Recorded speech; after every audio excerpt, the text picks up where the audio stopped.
When my son David told me he hoped I would starve to death after he stole the $4.7 million from my deceased wife's inheritance.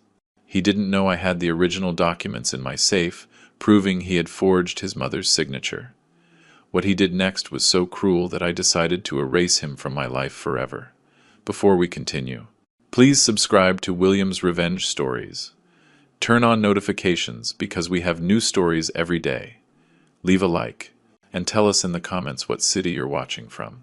My name is Alan Miller. I'm 68 years old, and until 6 months ago, I thought I knew my son David. For 42 years, I thought I had raised an honorable, hard-working man who respected the values his mother Emily and I had taught him. I was so wrong. It all started on Tuesday, March 15th, 2024, exactly 8 months after the funeral of my dear wife Emily. That day, which changed my life forever, David arrived at my house in Chicago, in our upscale neighborhood, with a smile I now recognize as a predator's. "Dad, we need to talk about Mom's inheritance," he said, sitting on the sofa where Emily used to read her romance novels. His words sounded strangely formal, almost rehearsed. I should have realized it then. David pulled out a manila folder and placed it on the coffee table. "I've been reviewing all the papers with my lawyer, and it turns out Mom left everything clear in her will. The lake house, the company shares, and the $4.7 million in the savings accounts. It's all in my name." The world stopped for a moment. Emily and I had talked about our wills many times. She was always very clear. She wanted me to inherit everything, and after I passed, David would receive the inheritance. It was a logical decision, considering I was older and would need the resources for my final years. "David, that can't be right," I said, feeling a strange chill run down my spine. "Your mother and I agreed that I would inherit her assets, and you would receive them after I passed." David's expression changed instantly. The mask of the concerned son disappeared, revealing something that chilled my blood. "Dad, don't get confused in your old age. Here are the official documents, signed by Mom and certified by the notary. Michael Johnson. Everything is in order." I took the documents with trembling hands. Indeed, there was Emily's signature, apparently authentic, leaving her entire fortune directly to David. But something didn't fit. I knew my wife's handwriting like the back of my hand after 45 years of marriage, and although the signature looked like hers, there was something different. "I need time to process this," I muttered, feeling the room spin around me. "There's nothing to process. Dad, I've already started all the legal procedures. The money is already being transferred to my account. The lake house, too." David stood up, smoothing his shirt with an arrogance I had never seen in him before. "Consider this an advance on your inheritance. It all would have been for me eventually anyway. It was then that I said something that would change our relationship forever. David, if this is real, I will respect your mother's wishes. But if I find out there is anything irregular in these documents, the consequences will be severe." My son laughed, a cold, calculating laugh that pierced me like a dagger. "Consequences? From an old man who can't even remember where he put his car keys? Dad, accept reality. Mom was smarter than you, and she knew I would take better care of her money. Your mother loved me, David. She would never have done something like this without consulting me. Did you love her?" David moved closer to me, and for the first time in my life, I felt afraid of my own son, because if you really loved her, you would respect her final wishes instead of questioning her decision. That night, after David left with a triumphant smile, I sat in the study I had shared with Emily for so many years. Her photographs looked at me from every corner, and I could almost hear her sweet voice telling me, "Alan, something is not right." Over the next few days, David began to make dramatic changes to his lifestyle. Suddenly, he had a new BMW 7 Series. He had rented a luxury apartment downtown, and he posted photos on social media of dinners at the most expensive restaurants in the city. Every time I saw it, a piece of my heart broke a little more. Not because of the money, but because I was discovering who my son really was. On Friday, April 8th, 3 weeks after that life-changing conversation, David came to visit me again. This time he didn't come just to inform me, he came to humiliate me. "Dad, I've been thinking about your situation," he said, examining the family photographs as if they were merchandise in a thrift store. "I think you should consider moving to a place more appropriate for your age and your new economic circumstances. This is my house. David, I lived here with your mother. All our memories are here. Memories don't pay the bills. Dad, and considering that you now depend solely on your pension," David paused dramatically, savoring every word he was about to say. "Well, let's just say, maintaining this large house is going to be complicated." It was in that moment that something inside me broke. Not the sadness I had felt for weeks, but a cold, calculated anger that I had never experienced before. "You know what, David?" I said, rising slowly from my armchair. "Your mother would be so proud to see what you've become." My sarcasm seemed to amuse him. "Oh, I'm sure she would be, after all. She was the one who decided to leave me everything." "Yes," I replied, looking him directly in the eye. "I'm sure that's exactly what she would have wanted." That night, while David celebrated his inheritance in some downtown nightclub, I made a decision that would change our lives forever. I went to my study and opened the safe that Emily and I had installed years ago. Inside, carefully organized and protected, were all our most important documents. Property titles, original wills, insurance policies, and marriage and birth certificates. I took Emily's original will, dated and signed just 6 months before her death, and compared it to the documents David had shown me. The difference was subtle, but undeniable to someone who had seen Emily's signature thousands of times. The slant of certain letters, the pressure of the pen, small details that only a husband of 45 years would notice. David had forged his dead mother's signature to steal my inheritance. At that moment, with the irrefutable proof in my hands, I knew the war had begun, and my son had no idea what was coming.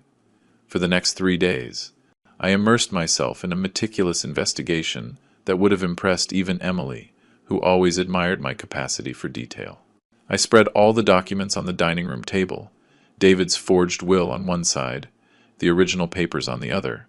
The difference was devastating once you knew what to look for. In the authentic will that Emily had signed on September 22nd, 2023, just 2 months before her pancreatic cancer diagnosis, her handwriting showed its usual firmness.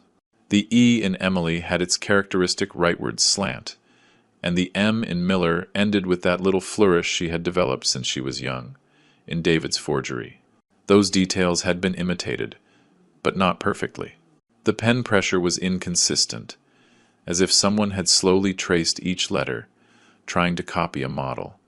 Even more revealing, Emily always dated her important documents by writing out the full month, September, never abbreviated. The fake document said Sept 2023. But the most conclusive evidence came when I checked the bank records I kept in my personal filing cabinet. Emily had died on November 14th, 2023. The supposed will David had shown me was dated December 5th, 2023. My son had forged a document dated 3 weeks after his mother's death. That revelation hit me like a hammer. He hadn't just forged the signature, he had invented an impossible date, counting on my grief to prevent me from checking the details. For 42 years, I had underestimated my own son's capacity for manipulation. On Saturday, April 11th, while David posted photos of his new Rolex Submariner on Instagram, I began to reconstruct the timeline of his plan. I reviewed every conversation we'd had during the last months of Emily's life, every hospital visit, every moment he had been alone with the family documents. I vividly remembered the day Emily slipped into a coma. November 8th. David had insisted on staying at the hospital that night while I rested at home. "Dad, you've been here 5 days straight. Go home, take a shower, eat something hot. I'll stay with Mom." At first, I thought it was filial consideration. Now I understood it had been opportunism. That night, probably while his mother was dying. David had photographed all our important documents. He had access to our signatures, our seals, our complete banking information. On Tuesday, April 14th, exactly 1 month after his first triumphant visit, David returned home. This time, he came with an even more arrogant attitude. He walked around the house as if he already owned it, evaluating furniture, looking at art pieces Emily and I had collected over decades. "Dad, I've been thinking about the future of this property," he said, while examining the grand piano Emily played on Sunday mornings. "Obviously, keeping a 4,000 square foot house for one person is a waste of resources. This house has sentimental value." "David, sentimental value doesn't generate income." He sat on the piano bench and played a few discordant keys.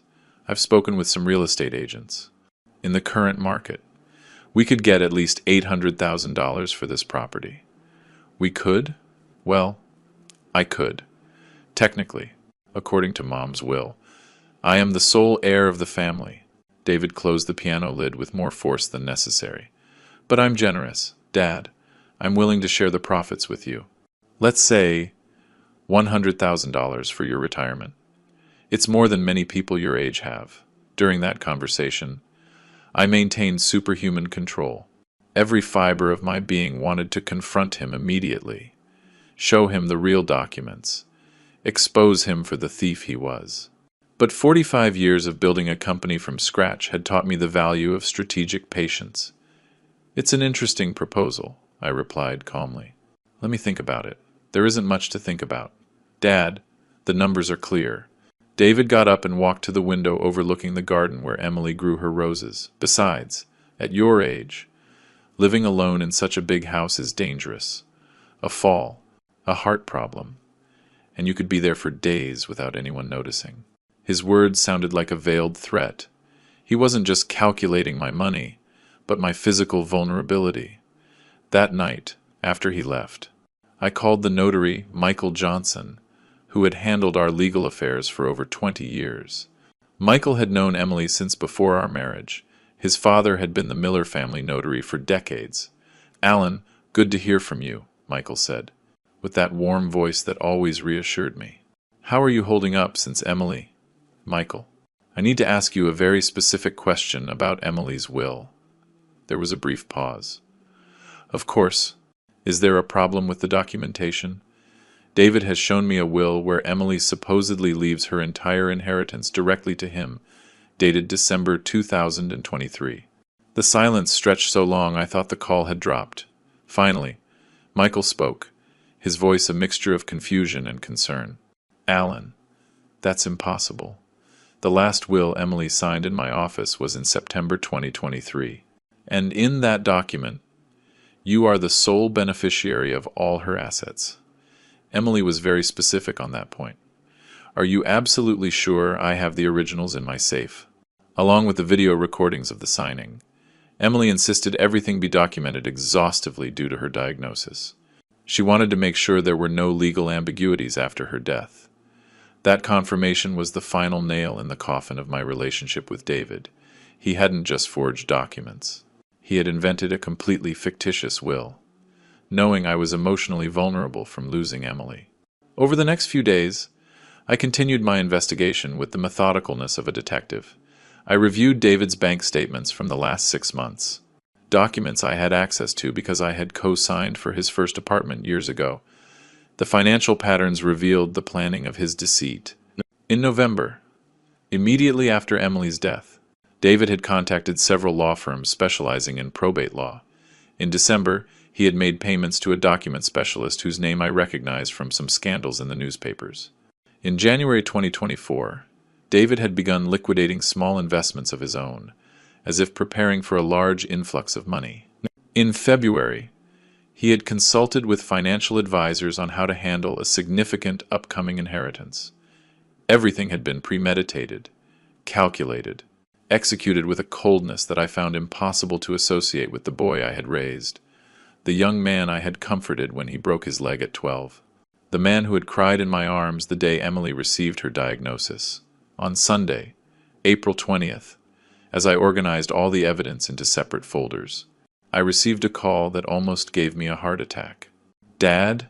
David's voice sounded distorted, probably from alcohol. "I need you to know something important." "What is it?" "David? I'm at the downtown casino, and I just lost $120,000 in a single night." My heart stopped. "What did you say?" "Calm down. Dad, I have over $4 million. $120,000 is pocket change." His laugh sounded hysterical, uncontrolled. "You know the best part? I'm playing with the money Mom left me. She always said to be careful with money. But now that it's mine, I can do whatever I want. David, please, come home. We can talk about this." "Talk about what?" "About how Mom preferred me over you? About how she finally recognized who was more capable of managing the family fortune?" His voice turned cruel, venomous. "Dad, accept reality. I was always smarter than you, and Mom knew it." He hung up before I could answer. That night, as I listened to the rain hit the windows of the home I had shared with Emily, I made the final decision. David hadn't just stolen his dead mother's money. He was destroying it in a spiral of self-destruction that would have broken Emily's heart. It was time for my son to learn the consequences of underestimating his father. Monday, April 21st, dawned with a clarity I hadn't felt in months. After weeks of pain and uncertainty, I finally had a clear purpose: to legally prove that my son had committed a series of serious crimes against his mother's memory and against me. At 9 in the morning sharp, I dialed the number of James Bryant, a lawyer specializing in criminal and civil law whom I had met years ago during a business dispute. James had a reputation for being relentless when it came to document fraud, and his experience with similar cases made him the perfect person for my situation. "James, I need your professional help on a very delicate matter," I explained after the pleasantries. "It involves will forgery, financial fraud, and inheritance theft." "Alan, those are very serious charges. Are you completely sure of what you're telling me?" "I have incontrovertible physical evidence." "We can meet today." 2 hours later, I was sitting in James's office in the financial district, surrounded by shelves full of legal codes and judicial precedents. I had brought all the documents, organized in meticulously labeled folders: originals, forgeries, bank records, and the complete timeline of events. James examined each document with the concentration of a surgeon. His expression grew more serious with each page he reviewed. When he reached the comparison between Emily's authentic signatures and the forged ones, he whistled softly. "This is a textbook case of aggravated document forgery," he murmured, using a magnifying glass to examine the details. "The difference in stroke pressure is evident even without professional forensic analysis. What are our legal options?" "Multiple fronts of attack." James leaned back in his chair and began to list them on his fingers. "Forgery of a public document, which carries between 6 months and 3 years in prison. Aggravated fraud, due to the kinship and the amount, which could mean 1 to 6 years. Identity theft, by passing himself off as the legitimate heir and recovering the money. That's the interesting part. Since the funds were obtained through fraudulent documents, any bank transfer based on those documents is legally void. We can request an immediate freeze on all accounts where that money has been deposited." My heart began to beat faster. After weeks of feeling powerless, I finally saw a path to justice. "We will need an official handwriting expert," James continued. "I know the best forensic expert in the country for this type of analysis. His name is Edward Vance, and he has testified in high-profile cases for the last 15 years. How long will the whole process take? To get the precautionary freeze measures, I can file the lawsuit tomorrow morning. The Chicago courts are efficient in cases of family financial fraud. As for the handwriting analysis, Edward can have preliminary results in 72 hours. That afternoon, while James prepared the legal documentation, I dedicated myself to a task I had been postponing: contacting all the banks where Emily and I had joint accounts to inform them of the fraudulent situation. The first call was to Main Street Bank, where Emily had kept her main account since she was 25. I spoke with the branch manager, Megan Lewis, who remembered Emily perfectly from her regular visits over the decades. Mr. Miller, I am deeply sorry for your loss, Megan said with genuine compassion. Emily was one of our most beloved clients. How can I help you, Megan? I need to report a fraud situation related to Emily's accounts. I have reason to believe that someone has used falsified documents to access her funds. Megan's tone immediately shifted to professional and alert.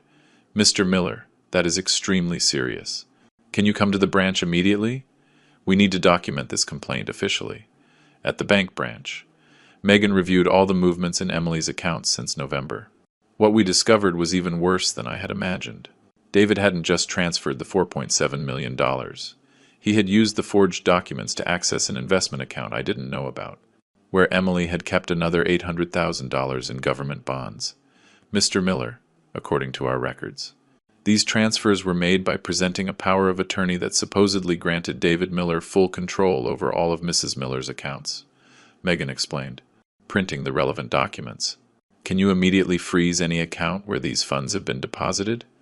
Once we have the court order? Yes. But I can tell you that we have identified 3 different accounts where substantial deposits have been made in recent months. On Tuesday, April 22nd, Edward Vance, the forensic expert, arrived at my house to conduct the analysis. He was a meticulous man in his 50 seconds, with specialized magnifying glasses and a briefcase full of instruments that looked like something out of a detective movie. Mr. Miller, I've reviewed the documents your lawyer sent me, he said, setting up his equipment on my dining room table. Prima facie. There are obvious discrepancies between the authentic writing samples and the question documents. For the next 3 hours, Edward subjected each document to microscopic scrutiny. He used ultraviolet light to analyze the ink, measured the stroke pressure with specialized instruments, and compared each letter with authentic samples of Emily's writing that I had provided. The evidence is conclusive, he finally said. These signatures were made by someone attempting to imitate your wife's handwriting, but they lacked the muscle memory developed over decades of writing in a specific way. The differences are subtle to the untrained eye, but unmistakable for forensic analysis. How solid is this evidence in court? Inarguable. I have 30 years of experience testifying in similar cases, and I have rarely seen such obvious forgeries. Whoever did this gravely underestimated the sophistication of modern handwriting analysis. On Wednesday, April 23rd, James officially filed the criminal complaint against David at the Central Courthouse. The complaint included all the crimes we had identified, supported by the handwriting analysis, bank records, and witness statements. That same afternoon, I received a call that filled me with a satisfaction I hadn't felt in months. Mr. Miller, this is Judge Catherine Hayes from Instructional Court Number 12. We have reviewed your complaint and the evidence presented. Given the gravity of the charges and the strength of the preliminary evidence, we are proceeding with immediate precautionary measures. What does that mean? Exactly? It means that tomorrow morning, we will proceed with the preventive seizure of all bank accounts where the fraudulently obtained funds have been deposited. All assets acquired with that money will also be frozen. That night, as I prepared dinner in the kitchen where Emily used to experiment with new recipes, I felt for the first time in months that I was honoring her memory correctly. I would not allow her memory to be stained by the greed and betrayal of our own son. On Thursday, April 24th, at 8 inches the morning, court agents showed up simultaneously at 3 locations. The luxury apartment David had rented, the BMW dealership where his new vehicle was parked, and the offices of Main Street Bank where he held his main accounts. I did not witness any of these procedures directly, but James kept me informed minute by minute through phone calls. Alan, the precautionary measures have been executed without problems, he informed me at 10 a.m. All of David's accounts have been frozen. The BMW has been impounded, and his landlord has been notified that the deposit and payments for the apartment were made with funds of fraudulent origin. And David? Does he know what's happening? Not yet. The agents didn't have to contact him directly. He'll find out when he tries to access his accounts or use his credit cards. I spent the rest of the day in a state of nervous anticipation. I knew that at any moment, David would discover that his world, built on lies and forged documents, was collapsing. And when that happened, I would finally know the true personality of the man I had raised for 42 years.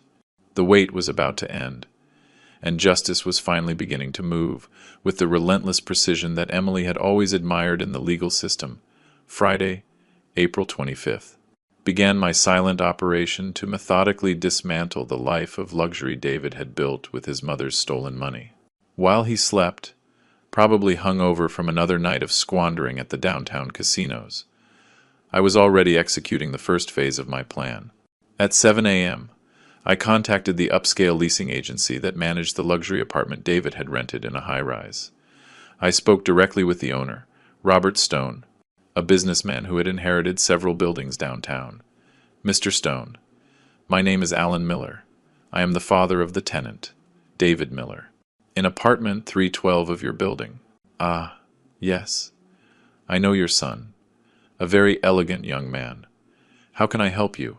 I'm afraid I must inform you that my son has been paying the rent with fraudulently obtained funds. I have a court order here certifying that all the money used for the deposit and monthly payments comes from an account funded by falsified documents. The silence on the other end of the line was long. Robert was an experienced businessman who immediately understood the legal implications of what I was explaining. Mr. Miller, this is very serious. What do you need me to do?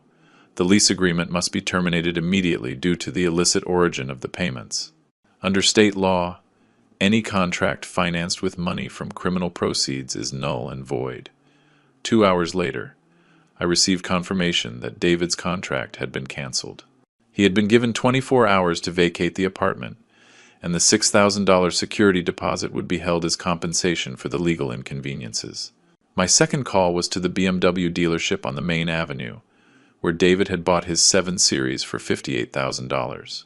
The sales manager, Anthony Reed, remembered the transaction perfectly because David had paid in cash, something uncommon for vehicles of that price.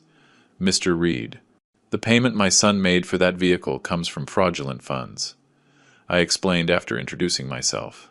I have court documentation proving the money was obtained through forgery of testamentary documents. This is very complicated. Mr. Miller, the vehicle is already registered in your son's name. I understand the situation, but the law is clear. Any asset acquired with money of illicit origin can be seized and returned to the legitimate estate. My lawyer can send you the complete documentation if necessary. Anthony was cooperative once he understood the legal gravity of the matter. The BMW was impounded that same afternoon from the underground parking of David's building. When he tried to use it, he would discover it had been seized by court order. But my most strategic move of that day was contacting all the banks where David held accounts. Because I had been his financial guarantor for years, I had access to information about his main banking operations. My first call was to the City Trust Bank, where David had opened a premium account after receiving the inheritance. I spoke with the branch manager, Frank Cole, who knew my flawless credit history spanning decades. Frank, I need to report a fraud situation that directly affects the accounts of my son, David Miller. Alan, of course. What kind of fraud are we talking about? The funds my son has deposited into his account come from forged testamentary documents. I have a court order for the immediate freezing of any account funded with these resources. Frank reviewed the movements in David's account while we spoke on the phone. What he discovered left him speechless. Alan, in the last 3 months, your son has moved more than $5 million through this branch. He has made transfers to accounts in Switzerland, bought certificates of deposit for huge amounts, and even invested in cryptocurrencies. Cryptocurrencies? Yes. He bought Bitcoin and Ethereum for approximately $800,000. He has also made transfers to online casinos and high-risk investment platforms. This information hit me like a punch to the stomach. David hadn't just stolen his mother's money. He was squandering it in ways Emily would never have imagined. Every dollar spent on gambling and financial speculation was an additional insult to her memory. Frank, I need you to immediately freeze all these operations. And I want a detailed report of every transaction made since November 2023. By 3 p.m., I received similar calls from Main Street Bank and others, confirming they had proceeded with freezing David's accounts. In total, They had immobilized $6.2 million, distributed across different financial products. But the most devastating blow I prepared for David that day was the cancellation of all the credit cards I had guaranteed for years. David had 4 premium cards with combined limits of $150,000, all backed by my personal assets. I contacted each issuing entity, explaining the legal situation and requesting the immediate cancellation of the cards due to fraudulent activity by the user. By 6 p.m., David had been left without access to any means of electronic payment. Saturday, April 26th, passed in an unsettling silence. David still hadn't tried to contact me, which suggested he hadn't yet discovered the magnitude of his situation. He had probably spent Friday night in some exclusive club, confident that his cards and accounts were still working normally. I dedicated that day to preparing the final phase of my strategy, the complete removal of David from all my wills and insurance policies. This required an exhaustive review of all documents where he appeared as a beneficiary. My main will, drafted in 2020, named David as the universal heir to all my assets after my death. He was also the beneficiary of my life insurance policy worth $900,000 and had rights to my company pension plan, accumulated over 40 years of work. I contacted my trusted notary, Patrick Sims, to schedule an urgent appointment for the following Monday. Patrick had known Emily for years and would perfectly understand my motivations for these drastic changes. On Sunday, April 27th, while attending Sunday service at St. James Cathedral, where Emily and I had been married, I reflected on what I had accomplished in just 3 days of silent work. David would soon discover that his luxury apartment lease was canceled. His BMW was impounded. His bank accounts were frozen, and his credit cards were canceled. More importantly, he would find out that all this had happened because I had discovered his fraud and had taken definitive legal action. That afternoon, I received a call from James with news that quickened my pulse. "Alan, I have important information. David tried to access his main City Trust account this morning using the mobile app. The system showed him a message. Account temporarily restricted by court order. Did he try to contact the bank? Yes, but it's Sunday and the offices are closed. He could only speak with basic customer service, which isn't authorized to provide details about court orders. Do you know where he is now? According to our contacts, he spent the night at the Villamagna Hotel, apparently. He couldn't return to his apartment because the owner changed the locks this morning.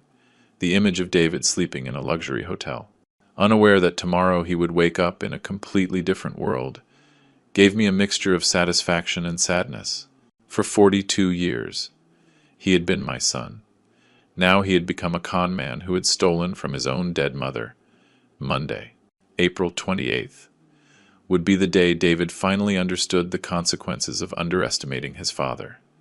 And I would be ready for every one of his desperate calls, every one of his attempts at manipulation, every one of his pleas for forgiveness. Justice moved slowly, but with a relentless precision that Emily would have admired.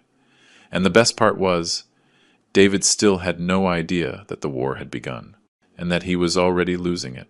On Monday, April 28th, at 9 in the morning sharp, I arrived at Patrick Sims's notary office in the City Park District. I brought all the necessary documents to make the most drastic changes a father can make, completely removing his son from his financial and patrimonial legacy. Patrick received me in his office with the solemnity the occasion merited. He was a 63-year-old man who had handled my family's legal affairs for over 2 decades. He had drafted Emily's will, certified the purchase of our house, and witnessed all the important moments of our lives. "Alan, I've reviewed the documentation you sent me about the situation with David," he said, organizing the papers on his mahogany desk. "I must confess, in 40 years of practice, I have rarely seen a case of family betrayal so calculated and cruel. Patrick, I need you to understand that I'm not making this decision out of revenge, but out of principle. A man capable of forging his dead mother's signature to steal her inheritance doesn't deserve a single dollar of my estate." Patrick nodded gravely. "I perfectly understand your motivations. Let's proceed with the testamentary changes." The process was meticulous and exhaustive, First, we reviewed my current will line by line, identifying every mention of David as a beneficiary. It was disheartening to see how many times I had included special provisions to ensure his future well-being. Here is the main clause, Patrick pointed out. I name as my sole and universal heir to all my assets, rights, and actions my son, David Miller, with the hope that he will honor his mother's memory and continue the family values we have cultivated for generations. Those words, written just 4 years ago with so much paternal love, now sounded like a cruel joke of fate. I want that clause completely removed and replaced, I told Patrick.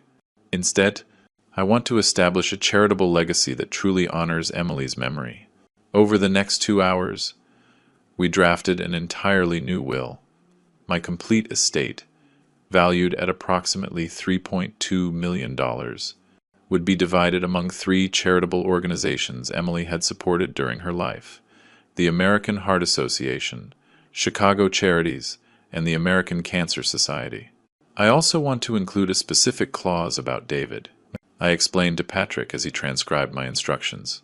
I want it expressly stated that David Miller is excluded from any testamentary benefit due to judicially proven fraudulent acts against the family estate. Alan, that is a very strong clause.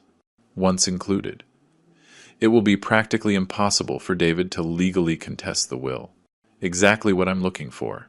While Patrick prepared the final documentation, I took care of the second phase of my plan, modifying my life insurance policies.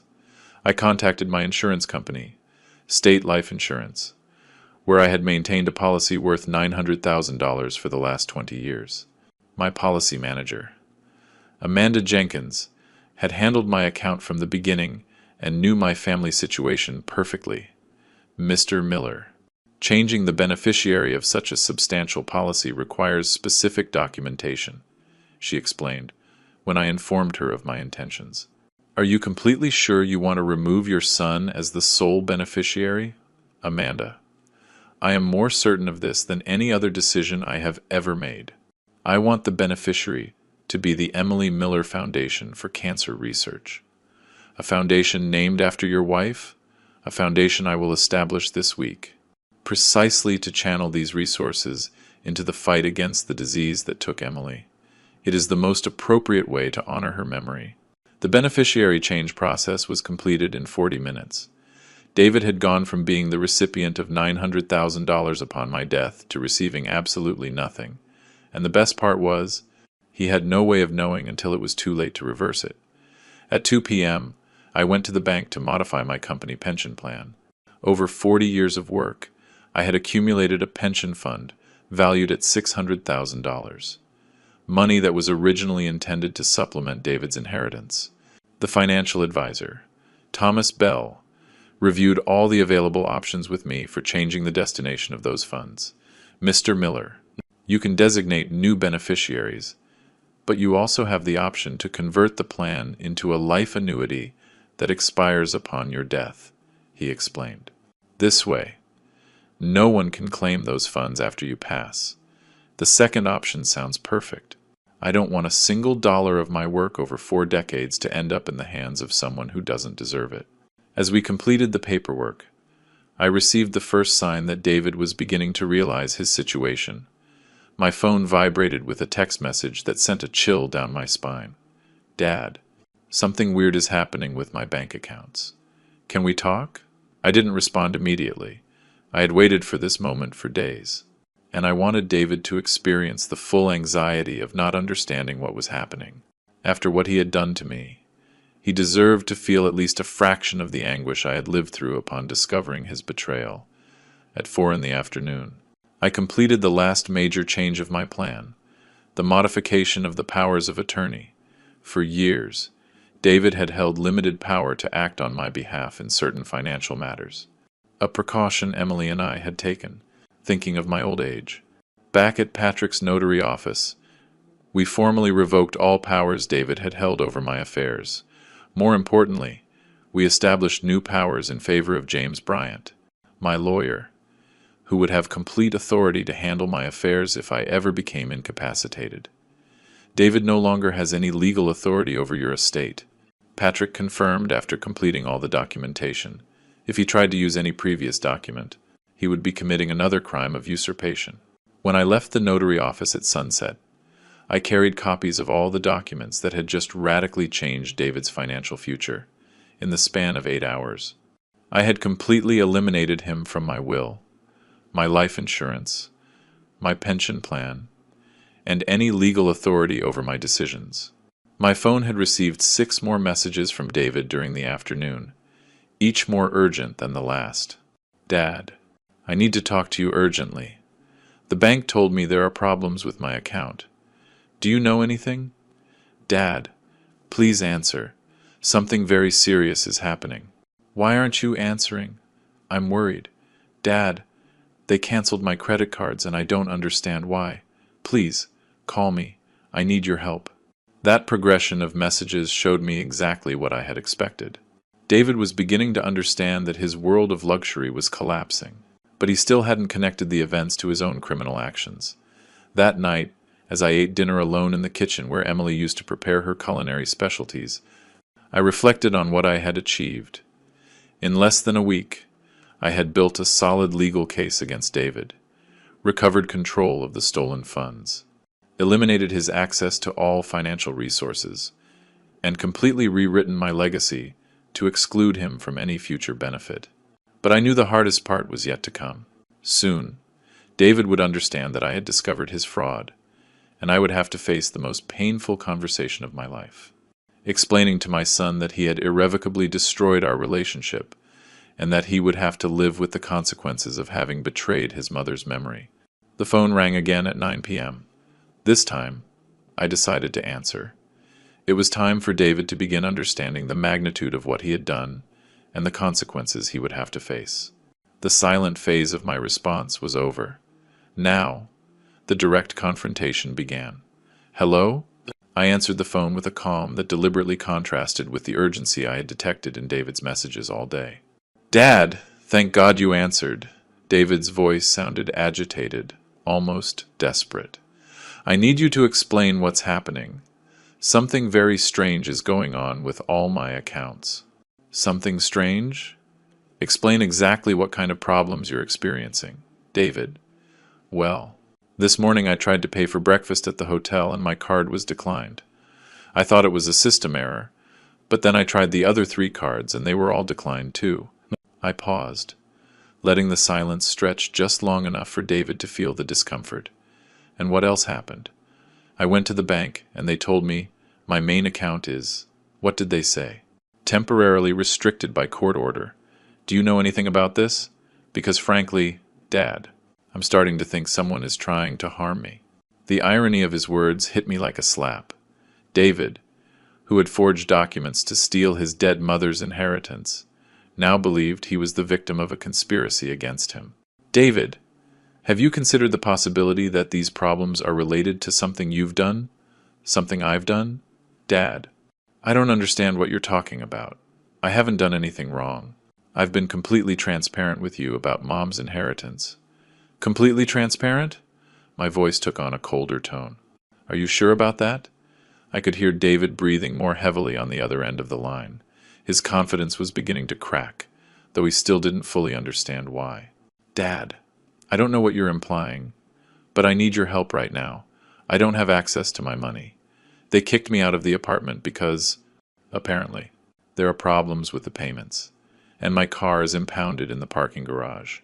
It's like someone decided to ruin my life overnight, and you have no idea who could be behind all this? No, that's why I'm calling you. I thought maybe you had similar problems, or that you knew someone who could help me resolve this situation. David's naivety was astounding. After months of lavishly spending the stolen money, humiliating me publicly, wishing me to starve to death, he genuinely believed I would run to rescue him when his crimes finally had consequences. David, before I can help you, I need you to clarify something very important. Are you completely sure that all the documents related to your mother's inheritance are authentic and legitimate? The silence stretched for almost 20 seconds. I could imagine David on the other end, probably sitting in some hotel lobby, beginning to understand that his father knew more than he had shown. Dad, Of course they're authentic. Why are you asking me that? Because, my son, I've had time to very carefully review all the original documents that Emily and I kept in our safe. Another silence. Longer this time. When David spoke again, his voice had changed completely. The previous desperation had been replaced by something resembling controlled panic. I don't understand what you mean by that. I think you understand perfectly what I mean. The question is whether you have the honesty to admit it, or if you're going to continue this farce until the end. Dad, you're talking in riddles and I don't understand you. If you have something to say to me, say it clearly. The residual arrogance in his voice confirmed that David still believed he could manipulate the situation. Even facing the evidence that I knew the truth, he was still trying to maintain his version of events. All right, David, I'll tell you with total clarity. I took a deep breath before speaking the words that would change our relationship forever. I know you forged your mother's signature on the will. I know you invented a document dated after her death. And I know you stole $4.7 million that legally belonged to me. The silence that followed was deafening. I could hear David's irregular breathing, probably as his mind processed that his plan had been completely discovered. That's a very serious accusation. Dad, it's not an accusation. David, it's a fact, proven by professional handwriting analysis and backed by a court order. The problems you're experiencing aren't coincidences or bank errors. They are the direct legal consequences of your crimes. My crimes? David's voice went up an octave. Are you crazy? I haven't committed any crimes. Mom's will is completely legitimate. The will you showed me is dated December 5th, 2023. Your mother died on November 14th, 2023. How do you explain that date difference? This time, the silence stretched so long I thought he had hung up. When he finally spoke, David had adopted a completely different, aggressive, threatening tone. Look, Dad, I don't know what game you're playing, but this has gone too far. Maybe I made a small mistake with the dates, but that doesn't change the fundamental fact. Mom wanted me to inherit her money. A small mistake? David? Forging a testamentary document is a serious crime that carries years in prison. Prison? His voice cracked slightly. Dad, this is ridiculous. I'm your son. You're not going to send me to prison over a family misunderstanding. You are no longer my son. The words left my mouth with a coldness that surprised even me. My son would have respected his mother's memory. My son would never have stolen money from her grave. My son would not have wished me to starve to death after committing those crimes. This is crazy. You're completely insane. What's insane, David, is believing you could get away with stealing from me and humiliating me without consequences. What's insane is thinking your mother would be proud to see you spending her money in casinos and on luxuries, while wishing her husband would starve to death. I didn't. I never said that. No? You don't remember telling me, I hope you starve to death. Penniless. You miserable old man. Because I remember every word of that conversation. David began to hyperventilate audibly. Dad, please, listen to me. Maybe I made a mistake. Maybe I made impulsive decisions. But you can help me fix this. We can return the money. We can. There is no we in this situation. David, the money has already been recovered by court order. Your accounts are frozen because they contained funds of fraudulent origin. Your apartment lease was canceled because the rent was paid with stolen money. Your car was impounded for the same reason. You did all this. I presented the evidence before a court of law. The legal system did the rest. You're my father. You're supposed to protect me, not destroy me. The hypocrisy of his words filled me with an anger I had been holding back for weeks. Protect you? Like you protected your mother's memory when you forged her signature? Like you protected me when you wished for my death after stealing from me? Dad, please. I know I made mistakes, but we can fix this. I'm your only son. You can't do this. I can, and I have. And there's something else you need to know. I paused, preparing for the final blow of this conversation. I have also completely removed you from my will, from my life insurance, and from my pension plan. When I die, You will not receive a single dollar of my estate." The scream David let out was primitive, animal. It was the sound of a man who finally understood he had lost everything due to his own greed and cruelty. "You can't do that. I'm your son. I have rights. You had rights. You lost them when you decided to betray your dead and living family." The call ended abruptly when David hung up, probably unable to process the magnitude of the consequences he faced. But I knew this was only the beginning. His world was collapsing, and the next few hours would show him exactly how much power he had lost by underestimating his father. The next 24 hours were a whirlwind of desperate calls that documented the complete disintegration of the artificial world David had built with his mother's stolen money. My phone started ringing at 6 a.m. on Tuesday, April 29th, and wouldn't stop obsessively for hours. "Dad, please, reconsider," David pleaded in the first call of the day. His voice was hoarse, as if he had spent the night crying. "You can't destroy your only son's life over a misunderstanding." "There is no misunderstanding. David, there are forged documents and stolen money. There is a son who wished his father dead after committing those crimes." "I'm on the street. Do you understand? They kicked me out of the hotel because my credit card was declined. I slept on a bench in the city park, the image of David, who just a week earlier had posted photos dining at $500 per person restaurants, sleeping outdoors, should have caused me paternal compassion. Instead, I felt only a cold satisfaction that justice was finally manifesting. You should have considered those consequences before forging your dead mother's signature."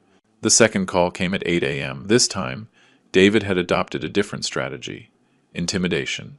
"Dad, I've hired a lawyer. He told me what you've done is illegal. You can't freeze the accounts of a legitimate inheritance without a full judicial process." "Oh, really? And how did you pay this lawyer if all your accounts are frozen?" A telling silence followed my question. David clearly hadn't thought of that logical contradiction. That doesn't matter. What matters is that you're going to face legal consequences for this. David, the only one who is going to face legal consequences is you. For document forgery, aggravated fraud, and inheritance theft. My lawyer estimates between 3 and 6 years in prison. The third call, at 10 a.m., revealed that David had started contacting other relatives, looking for support or, more likely, borrowed money. "I spoke to Uncle Raymond," he said, referring to Emily's younger brother. "I told him the whole situation and he's willing to help me financially until we resolve this problem." "Did you tell him you forged his dead sister's signature to steal her inheritance?" "I explained there was a misunderstanding with some documents, and that you are overreacting due to grief." David's manipulation knew no bounds. Even in his desperation, he was still trying to control the narrative, painting me as an old man confused by pain, rather than the betrayed father I truly was. "David, Raymond already knows the truth. I sent him copies of all the forensic evidence last night." Another silence, then an explosion of anger that revealed my son's true personality. "You are a son of a bitch. How can you do this to your own blood? Mom would be ashamed of you. Your mother would be ashamed of the thief you became." The fourth call came at noon, and this time David sounded completely desperate. "Dad, I haven't eaten since yesterday. I don't have a single dollar in cash. Please, just give me some money to survive while we sort this out. Where are the $800,000 you spent on cryptocurrency?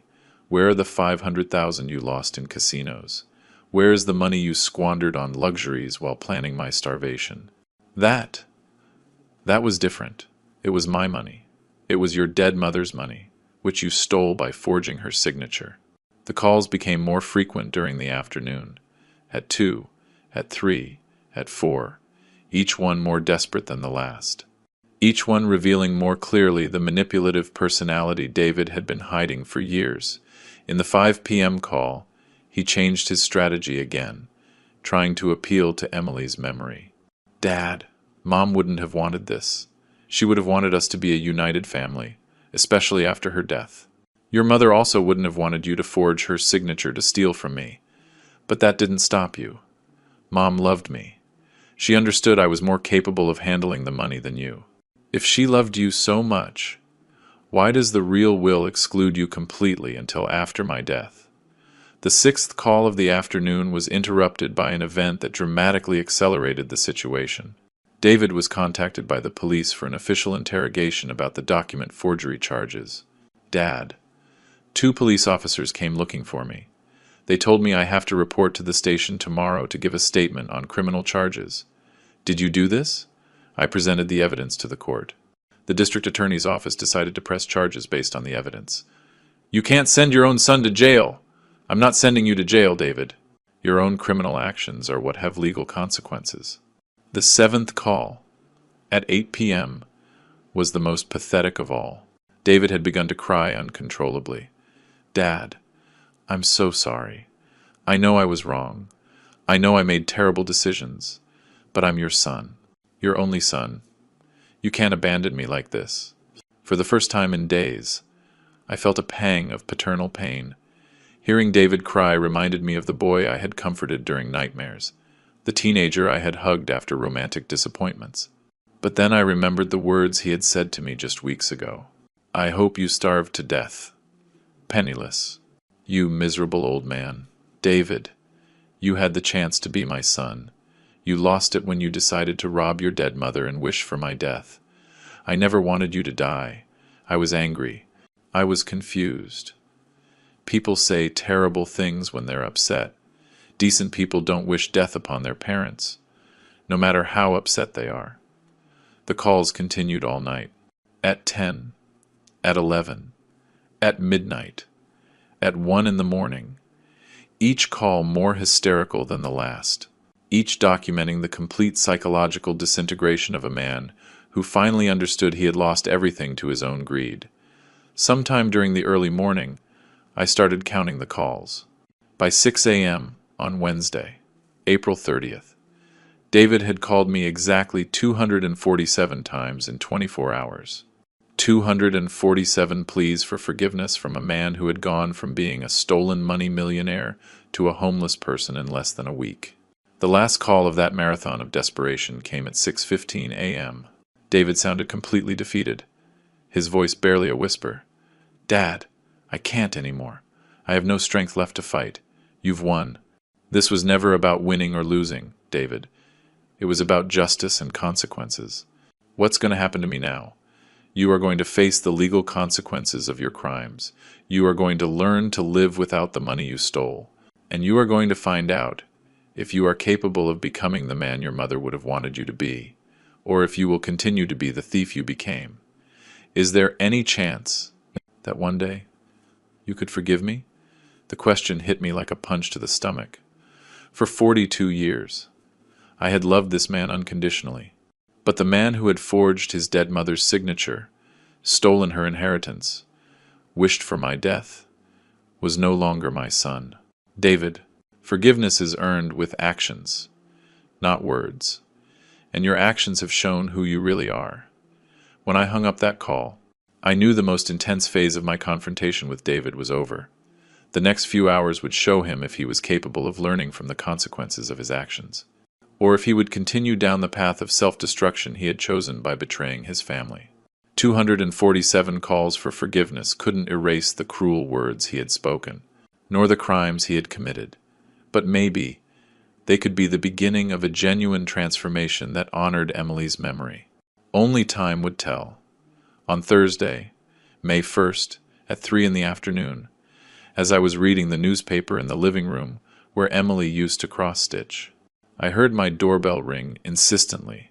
I wasn't expecting visitors, and after David's 247 calls in the last 48 hours, I had a pretty clear suspicion who might be at my door. When I opened it, I found my son in a state I had never imagined seeing. David, who had always been meticulous about his personal appearance, was disheveled, unshaven, wearing the same wrinkled clothes he had probably been in for days. His eyes were swollen and red, clear evidence of hours of crying and lack of sleep. "Dad," he murmured, his voice broken to a dramatic contrast to the arrogance he had shown just a week ago. "Please, let me in. We need to talk." I watched him for several seconds without moving from the doorway. This broken man, standing on my doorstep, was technically my son, but the David I had known for 42 years had died for me the day he forged his mother's signature. If you want to talk, you can do it from there, I replied coldly. You are not coming into the house you tried to steal from me. Dad, please. I know I made terrible mistakes. I know I let you down in the worst way possible. But I came here to confess everything, to explain exactly what I did and why. Now you want to confess? After the forensic evidence proved your guilt? After you lost all access to the stolen money? David literally collapsed, falling to his knees on my doorstep. I had never seen a grown man break so completely, and a primitive part of my paternal brain felt the urge to comfort him. But the image of Emily on her deathbed, trusting me to protect her memory, kept me firm. Dad, you're right about everything. I forged Mom's signature. I invented a fake will. I stole the money that legally belonged to you. Everything you discovered is true. His words, though expected, hit me with an unexpected emotional force. It was one thing to know intellectually that David had committed these crimes. It was another, very different thing to hear him admit it with total clarity. And why did you do it? Explain to me how a 2-year-old man decides to rob his dead mother. David looked up, and in his eyes, I saw something I hadn't seen before. Genuine shame mixed with total desperation. I had debts. Dad. Gambling debts I didn't tell you about. I had been gambling for years, losing money I didn't have.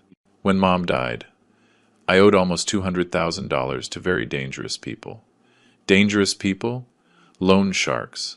People who don't accept excuses or payment plans. They told me if I didn't pay by Christmas, they were going to. They were going to hurt me badly. This revelation added a completely new dimension to David's betrayal. He hadn't just stolen out of greed. He had risked the family assets to save his own skin from the consequences of a gambling addiction he had hidden for years. So, you decided to rob your mother to pay your casino debts. At first, I thought I could get a loan using the inheritance as collateral, just temporarily. But when I reviewed Mom's real will and saw that she left everything to you, I panicked. And you decided to forge it. I met someone who specializes in documents. It cost me $20,000 to create the fake will with Mom's signature. I thought it would be easy, that you were so affected by her death. You wouldn't check the details carefully. The calculated coldness of his plan disgusted me. He had used my grief over losing Emily as an opportunity to steal from me, counting on my vulnerable emotional state to protect him from scrutiny. And the rest of the money? The millions you squandered on luxuries and casinos after you stole? He lowered his head, unable to maintain eye contact. After paying my initial debts, there were over $4 million left, and for the first time in years, I felt free, debt-free, with money in the bank. I started spending because I could. The apartment, the car, the expensive dinners. It was like a drug. And the $800,000 in cryptocurrency? I thought I could multiply the money quickly. I had seen videos on YouTube of people getting rich trading Bitcoin. I lost almost all of it in a week. And the $500,000 you lost in casinos? After the crypto losses. I panicked. I thought I could win the money back by betting big on roulette and blackjack. Every loss made me bet more, trying to win back the last one. The stupidity of his financial decisions was astounding, but what outraged me most was the total lack of respect for the origin of the money. Every squandered dollar was an additional insult to Emily's memory. And when you decided to wish me to starve to death, was that also part of your panic? David covered his face with his hands and began to sob uncontrollably. Those words. My God, I can't believe I said that to you. I was desperate. I knew you had started to suspect, and I thought if I intimidated you enough, you would stop asking questions. You wished me dead. David, your own father, who had loved you unconditionally for 42 years. I know, and I am more ashamed of those words than anything else I've done. I would rather have stolen from 10 strangers than have said something so cruel to you. His tears seemed genuine, But the magnitude of his betrayal had created a chasm between us that I wasn't sure could ever be crossed. David, do you understand that what you did wasn't just stealing money from me? You desecrated your mother's memory. You forged her signature after her death. You used her grave as a business opportunity. Yes, yes, I understand that. And I understand that you can probably never forgive me. What do you expect from this conversation? That I forgive you and restore your access to the money? That I drop the criminal charges? David wiped his tears and looked at me directly for the first time since he had arrived. I don't expect anything from you, Dad.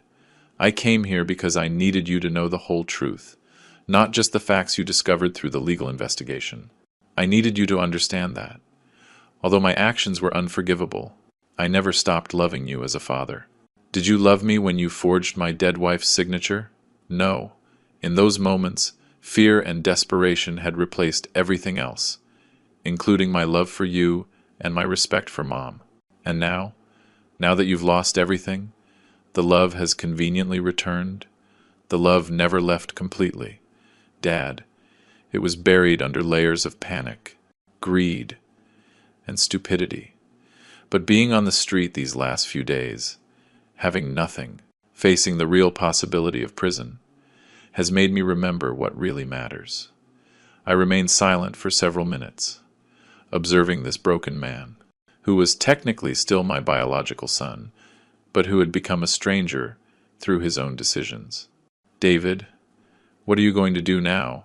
How do you plan to live without the money you stole? I don't know, he admitted honestly. I guess I'll have to get a job.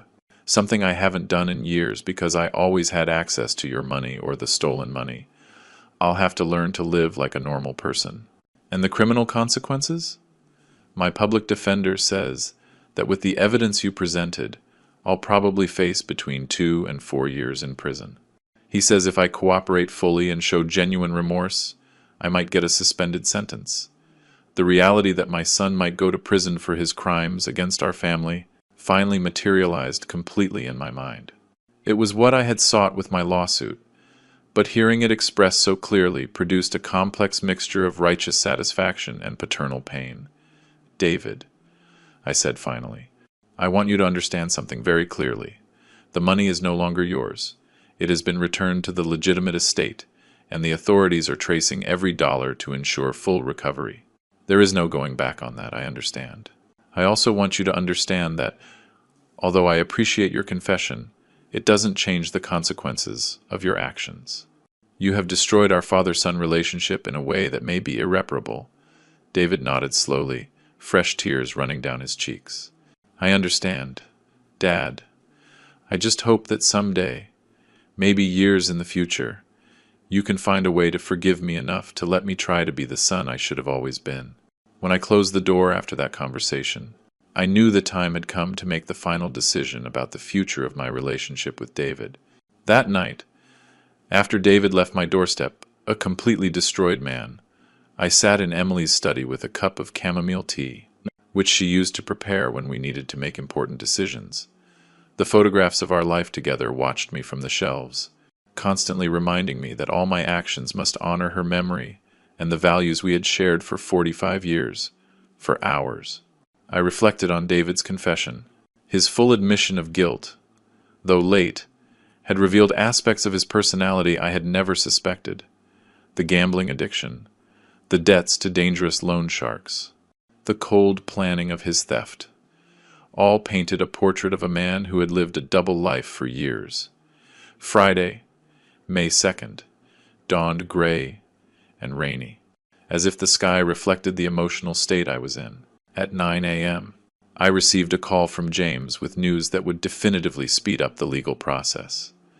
Alan, I have important updates on David's case, he said, in a more serious tone than usual. The district attorney's office has decided to fast-track the case, due to the confession David made to the police yesterday. Confession to the police? He was at my house yesterday confessing to me, but he didn't mention talking to the authorities.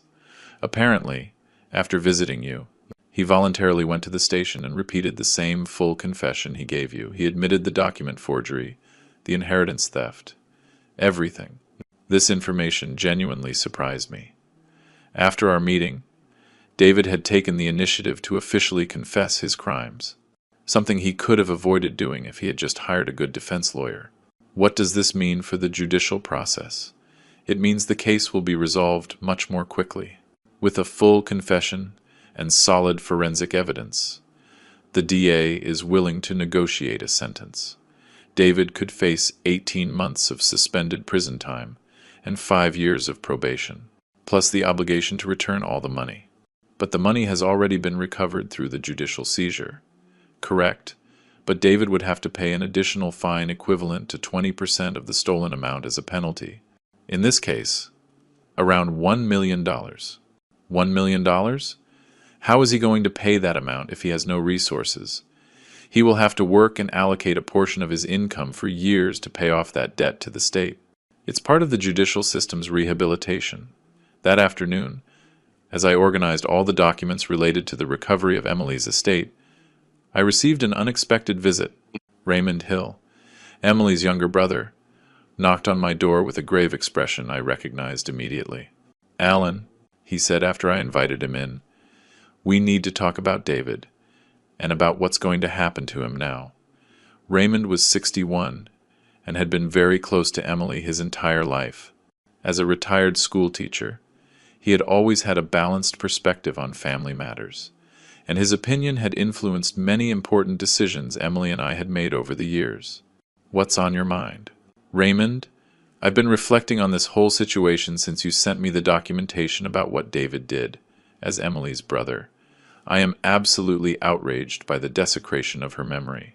But as David's uncle, I am also worried about what will happen to him.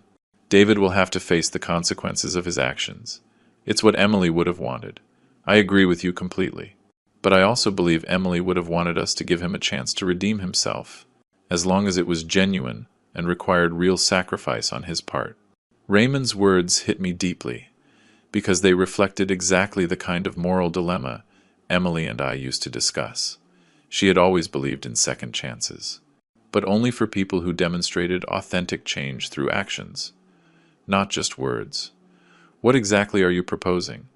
"I'm not proposing you give him back the money or drop the criminal charges.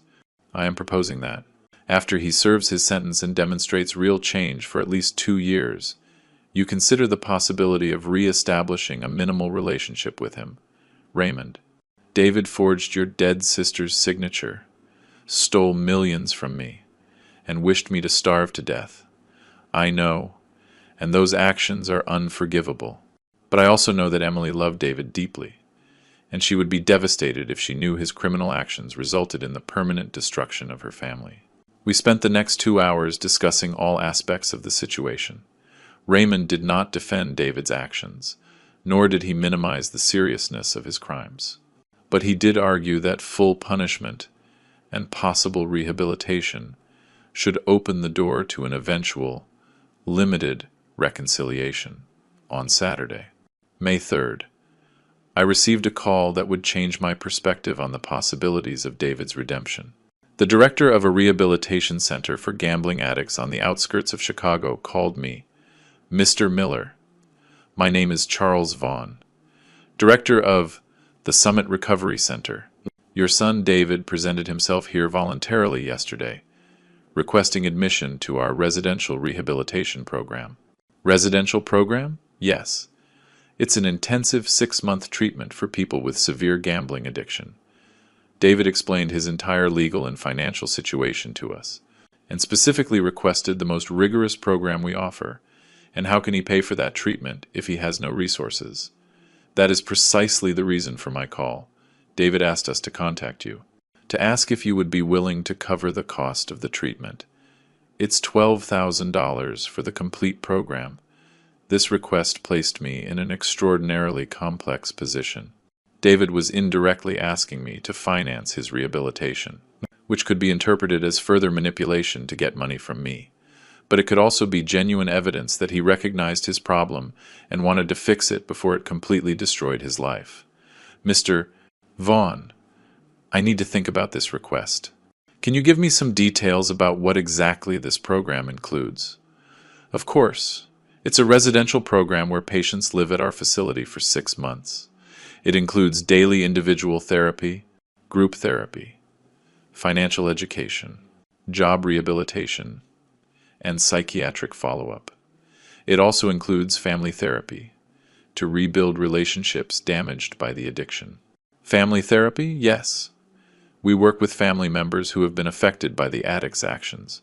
In David's case, he specifically mentioned he wanted to include sessions where he could work on repairing the damage he had caused you. That night, as I walked through the garden where Emily grew her roses, I found myself facing the most difficult decision of this entire process. Should I give David the chance to prove his repentance was genuine by funding his rehab? Or would this be just another form of manipulation, a way to get money from me using guilt and hope as tools?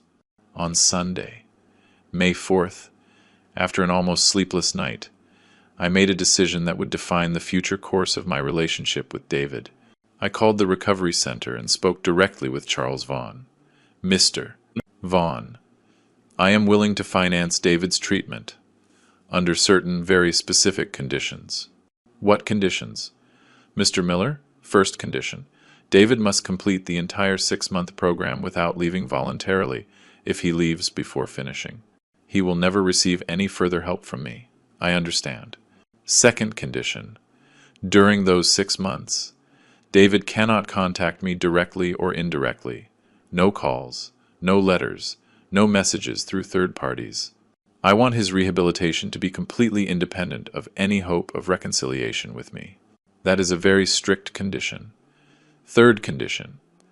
At the end of the program, you will provide me with a complete report on his progress, his genuine commitment to change, and his real probability of successful rehabilitation. Only then will I consider the possibility of very limited communication.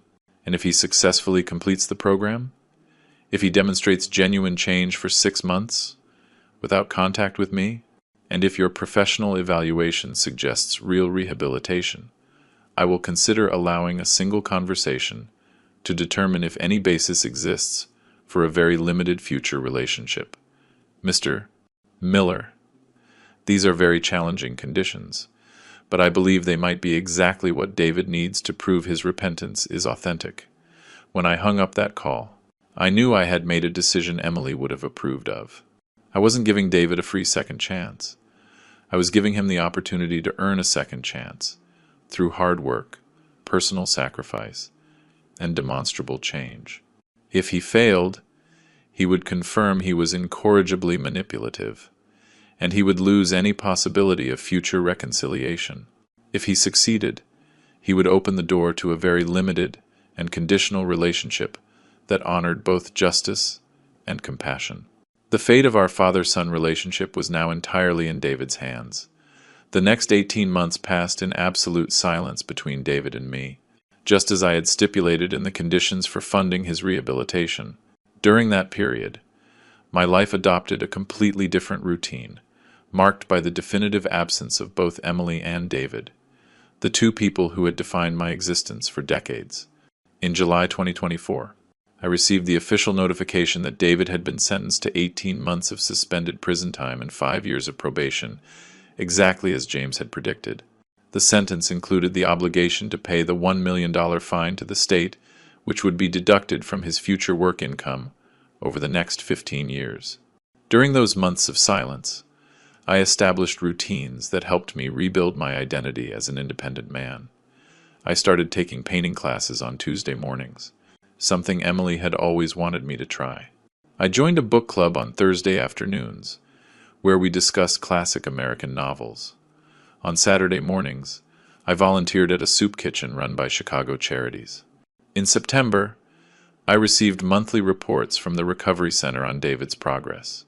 As we had agreed, Charles Vaughn sent me professional summaries that documented my son's evolution without revealing personal details that could lead to emotional manipulation.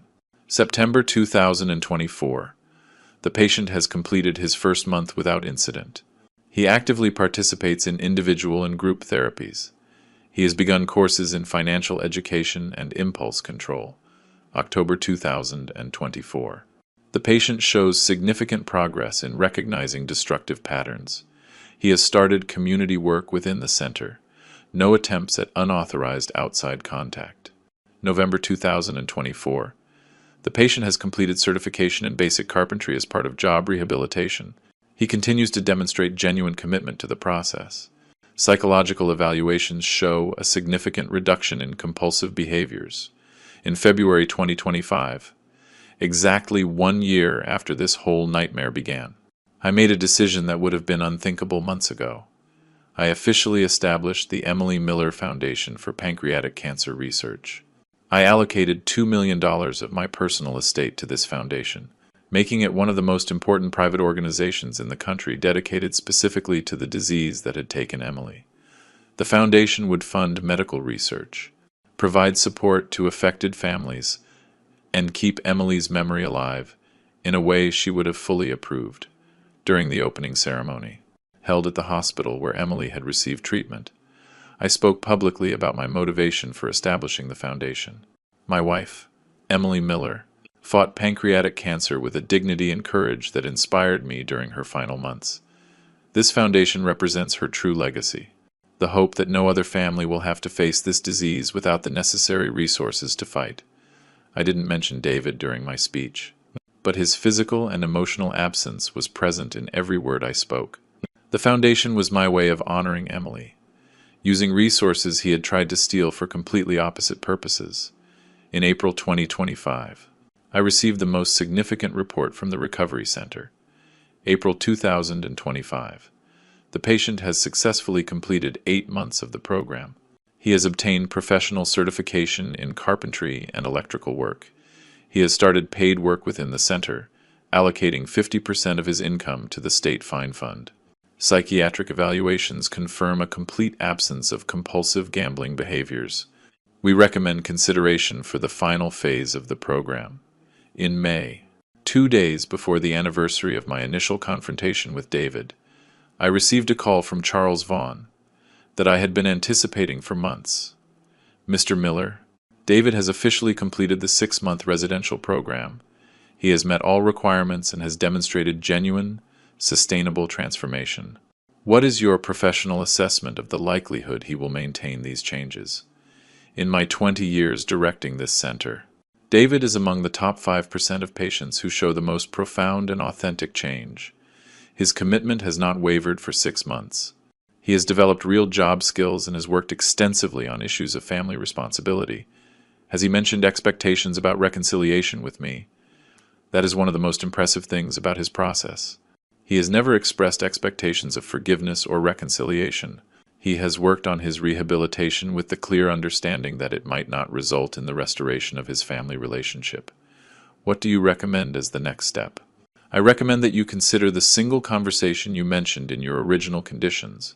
David has earned the right to that opportunity, but the decision about any future relationship remains completely yours. That night, as I ate dinner alone in the kitchen where Emily used to experiment with Mediterranean recipes, I reflected on the extraordinary changes that had occurred in my life over the last 18 months. I had gone from being a vulnerable widower, robbed by his own son, to becoming an independent man who had reclaimed his dignity, established a significant legacy for his wife, and forced real consequences for family betrayal. David, according to all professional reports, had gone from being a manipulative addict who forged documents and wished his father dead, to becoming a man who worked honestly, to paid his debts, and had accepted the possibility of living without family reconciliation. On Thursday, May 15th, 2025, exactly 1 year after David began his rehabilitation, I made the decision to honor my original commitment. I called Charles Vaughn and agreed to a supervised meeting at the Recovery Center. It will be a 2-hour maximum conversation. I specified. David can say what he needs to say, and I will determine if there is any basis for very limited future contact. I understand perfectly. Mr. Miller, are there any specific conditions for this meeting? Yes. I want David to clearly understand that this conversation guarantees nothing. It does not imply automatic forgiveness. It does not restore any financial rights, and it does not promise any kind of future relationship. It is simply an opportunity for him to demonstrate if his transformation is authentic. I will explain it to him in exactly those words. When I hung up that call, I knew I was heading toward the most important and difficult conversation of my life. For 18 months, I had lived without David. I had built a new identity, honored Emily's memory, and found purpose in helping other families affected by cancer. The question now was whether David had used those same 18 months to genuinely become the man his mother would have wanted him to be, or if he had simply learned to manipulate the system better to get this opportunity. In 3 days, I would finally have the answer, on Monday, May 18th, 2025, at 10 a.m. sharp. I arrived at the Summit Recovery Center for the conversation that would determine if David had experienced a genuine transformation, or if he had simply perfected his manipulative skills over 18 months of forced rehabilitation. Charles Vaughn received me in his office with the seriousness the occasion merited. Over the last few months, we had developed a professional relationship based on clinical reports and objective evaluations. But this would be the first time I would directly see the results of his work with David, Mr. Miller, before the conversation begins. I want you to know that David has been thoroughly informed about the conditions of this meeting. He understands he has no guarantees, that you have promised nothing, and that this might be the only opportunity he has to communicate with you. How did he react to those conditions? With complete acceptance. He told me he was simply grateful for the opportunity to show you he had changed, regardless of whether it resulted in any kind of future relationship. Charles walked me to a small conference room with windows overlooking the center's garden. The walls were decorated with certificates of program completion from former patients, tangible reminders that genuine rehabilitation was possible for people willing to work for it. When David entered the room, I needed several seconds to fully recognize him. The man who had been at my door 18 months ago, disheveled and desperate, had been replaced by someone who radiated a calm and dignity I hadn't seen in him for years. David had lost weight, but in a healthy way that suggested regular exercise and proper nutrition. His hair was well cut, he wore clean, modest work clothes, and his hands showed the calluses of someone who had been doing real physical labor. But the most impressive thing was his expression, serene, with no trace of the previous arrogance or the manipulative desperation he had shown during his collapse. "Dad," he said simply, without trying to approach for a hug or physical contact. "Thank you for giving me this opportunity." "David," I replied, also remaining formal and distant, "you have 2 hours to show me if your transformation is authentic or if you've just learned to act better." He sat across from me with his hands folded on the table, and for several minutes, we just observed each other in silence. It was as if we were evaluating each other after an absence that had fundamentally changed us both, Dad, during these 18 months. I've had time to reflect deeply on every terrible decision I made, every cruel word I spoke, and every way I betrayed everything you and Mom taught me for 42 years. Go on. I want to start with something that is more important than any apology. I want you to know exactly how I've used these 18 months to become a different man. David proceeded to tell me in detail about his rehabilitation experience, but not in the self-pitying way I had expected. Instead, he focused on the specific skills he had developed, the work he had done, and the concrete ways he had changed his thought patterns and behaviors. I work as a certified carpenter and electrician now. For the last 8 months, I've earned $1,200 a month doing repairs and construction. $600 goes directly to the state to pay the fine they imposed. The other $600 I use for basic living expenses. And where do you live? In a shared room in a residence for people in job rehabilitation. I pay $300 a month for rent, $200 for food, and $100 for transportation and basic expenses. What do you do with your free time? I attend Gamblers Anonymous meetings 3 times a week. I read books on financial management and addiction psychology. On weekends, I volunteer at a soup kitchen for the homeless. This description impressed me because it was completely different from the lifestyle David had led his entire adult life. For the first time, he was living within modest means, working with his hands, and contributing to his community in ways that didn't involve taking advantage of others. David, why did you decide to volunteer with the homeless? Because after spending nights sleeping in parks and train stations during my collapse, I understood what it means to be completely destitute. I wanted to help people in that situation, and constantly remind myself where self-destruction leads. And what have you learned about yourself during this process? David took a deep breath before answering, as if he had been preparing for this question for months. I've learned that for years. I had been living a complete lie about who I was and what I deserved. I grew up believing the family money would eventually be mine, so I never developed real skills or a genuine work ethic. When I faced a financial crisis, my first reaction was to steal rather than work. And now? Now I understand that every dollar I earn working is worth more than all the millions I stole, because it comes from my own effort and legitimate contribution. For the first time in my life, I feel proud of how I generate my income. Over the next 2 hours, David demonstrated a level of self-reflection and behavioral change that exceeded my most optimistic expectations. He didn't try to minimize his crimes or excuse his past actions. Instead, he showed a complete understanding of how his decisions had affected not only me, but Emily's memory and the very concept of family trust. Dad, there's something specific I need to tell you about Mom. What? During therapy, I worked extensively on understanding how my actions desecrated her memory. Forging her signature wasn't just stealing from you, it was a violation of everything she represented. Mom valued honesty above all else, and I turned her death into an opportunity to commit the most dishonest act of my life. His words showed an understanding of the moral dimensions of his crimes that had been absent during all our previous conversations. And what have you done to honor her memory during your rehabilitation? Every month, I donate $50 of my salary to the Emily Miller Foundation that you established. It's all I can afford on my current budget, but I want to contribute in some way to preserving her legacy positively. This revelation surprised me completely. David had been following the Foundation's activities and had found a way to contribute without contacting me directly, respecting the conditions of our no communication agreement. David, what do you expect from this conversation? What kind of relationship do you think we could have in the future? I expect nothing. Dad, if after this conversation you decide you prefer to have no contact with me ever again, I will respect that completely. You have shown more patience and justice than I deserved by giving me this opportunity. But what would you ideally hope for? Ideally, I would like the possibility of very limited communication with you, perhaps once a year, not to restore a full father-son relationship, because I understand that trust is broken forever, but so you can verify that I am continuing to live honorably at the end of the 2 hours. Charles Vaughan returned to end the meeting.